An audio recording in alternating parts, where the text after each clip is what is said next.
Alors on a là un pistolet à chaleur qui, contrairement au hot gun classique, n'envoie pas de rayonnement thermique, mais les analyse, les mesure et sert à afficher à distance la température. Alors le principe, c'est un capteur de rayonnement thermique, infrarouge, agitation thermique, qui est traduit sous forme digitale. Alors, c'est comme l'œuf de Christophe Colomb. Une fois qu'on le sait, c'est évident, mais quand on reçoit l'objet livré avec ces deux piles, on se demande bien comment ouvrir la trappe et où les mettre. Alors, on va montrer ça, parce qu'une fois qu'on l'a vu, c'est évident, il suffit de, voilà, d'ouvrir ici, tout simplement. Alors, on place les deux piles triple A à l'intérieur, et donc ça s'allume automatiquement. Ici, écran de visualisation qui permet d'afficher la température quand on appuie sur la gâchette. On a 25 degrés centigrades sur ce tapis et sur ma main, je passe à une trentaine de degrés sur l'ongle, 25 degrés. Alors, quels sont les réglages? Donc, il y a trois boutons. Il y a le bouton allumage-extinction de l'écran ici. Alors, ça n'éteint pas l'appareil, puisqu'on a toujours un affichage qui est discret, il faut le savoir, il faut le voir. Voilà. Donc, on allume l'écran, ben, c'est le minimum si on veut voir quelque chose. Alors ici, on allume ou pas le faisceau laser. Voilà, ici, je peux l'éteindre, comme ça. Alors, c'est pas parce qu'on n'a pas de faisceau laser qu'on n'a pas de mesure, puisque la mesure se fait ici, par lecture du rayonnement thermique. Voilà, donc avec ou sans faisceau. Mais c'est quand même beaucoup plus pratique avec le faisceau, puisque on voit exactement, on pointe exactement ce qu'on mesure.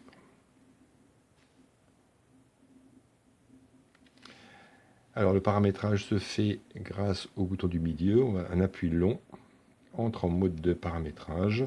Alors on regarde en haut, high, donc ça va programmer une alerte, une alarme quand la température haute est obtenue. Là je mets par exemple la limite à 100 degrés.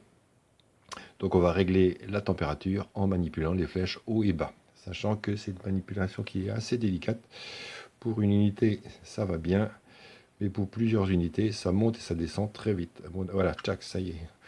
Je voulais passer à 100 degrés et on passe directement à 72 degrés. Donc pour retrouver, voilà, et hop, ça repasse à 150. Donc là, c'est le principal défaut de ce machin, c'est irréglable simplement. Donc on va passer, il faut vraiment des appuis très brefs, degré par degré, pour arriver. Voilà, donc on touche plus à rien. On passe à l'étape suivante. Low, donc c'est l'alerte basse température qui va jusqu'à moins 50 degrés. Donc là, on va le régler à 0. L'étape suivante, c'est la sensibilité au rayonnement. Donc là, tout dépend en fait du matériau qu'on va tester. Et on a dans le guide de mode d'emploi les rayonnements des principales matières, voilà, qui sont affichés.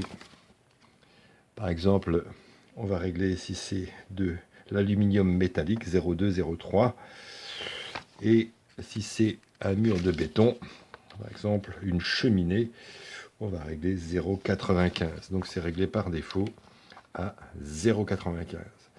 Alors pour valider, je reprends là, pour valider, soit appui long sur le bouton mode, soit simplement on appuie sur la gâchette. Voilà. Donc un joli petit pistolet, bon, bien pratique, bien en main, qui permet de mesurer à distance toutes les températures de la maison ou de l'atelier. Donc là on est devant la chaudière et on va tester de sortie.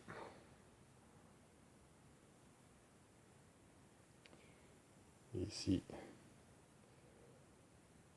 on voit la température rentre. Ici, la température diminue. Et sur la cheminée ici,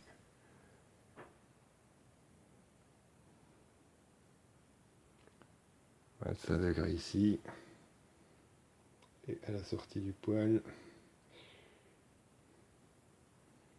voilà, alors qu'à la sortie, on est presque 60 degrés. Et la pompe, au fond, tout à fait raisonnable. Ora andiamo a fare l'unboxing di questo termometro infrarossi. Il packaging molto semplice. Troviamo lateralmente il modello PM6519B e delle specifiche tecniche, ossia i range. Il range di questo termometro infrarossi è da 0 gradi a 550 gradi. Da un più o meno 1,5% o 2 gradi, più o meno 2 gradi comunque di errore. Facciamo conto che tra emissività del materiale e quant'altro questi termometri daranno sempre un errore, quindi servono grosso modo per darci delle dimensioni. Procediamo con l'apertura. Questo è il termometro, piccolo, ergonomico. Bene,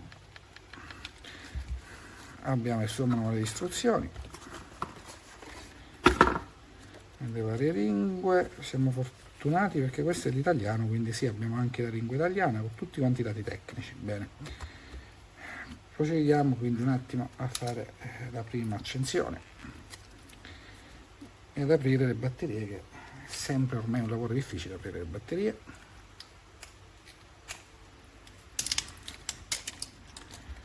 Allora, dove vanno posizionate? Presuppongo nel manico, infatti sì.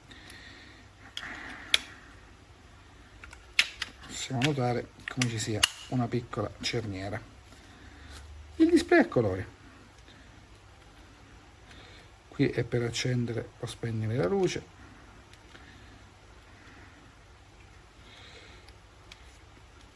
Ok, il pulsante a sinistra ci fa accendere o spegnere il puntatore laser. Quindi questo è il display, così si spegne il display. Così in questo caso abbiamo il puntatore laser. Proviamo.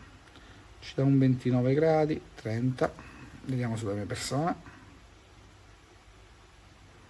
36,8, verosimile e veritiero.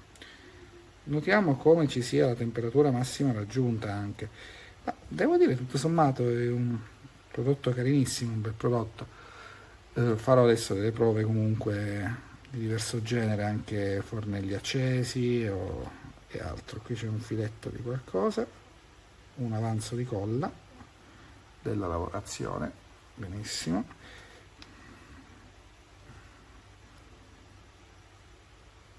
Probabilmente la mano si è raffreddata, ma ho già uno scarto di quasi 1 grado. Controlliamo. Sì, si era solamente raffreddata la mano. Farò adesso le varie prove e poi ne parleremo bene sulla recensione. L'idea un attimo come fonte di calore è stata quella del fornello, quindi facciamo subito una prova. 200 gradi, 190 gradi, sì, è verosimile. Quindi diciamo che funziona bene o male. Ci vorrebbe comunque un secondo termometro per avere un riscontro più oggettivo.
Pues aquí tenemos el sensor termómetro de infrarrojos. Es muy ligero, de plástico un poco malillo, pero funciona muy bien. Estamos en plena ola de calor y aquí podéis ver la puerta de la nevera a 26 grados.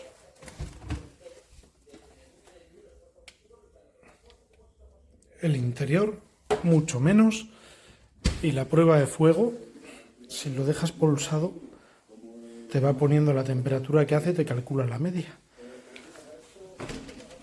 Si salimos fuera, que le está pegando bien, vemos que el suelo está a 43 grados y ahí le da la sombra. Veamos.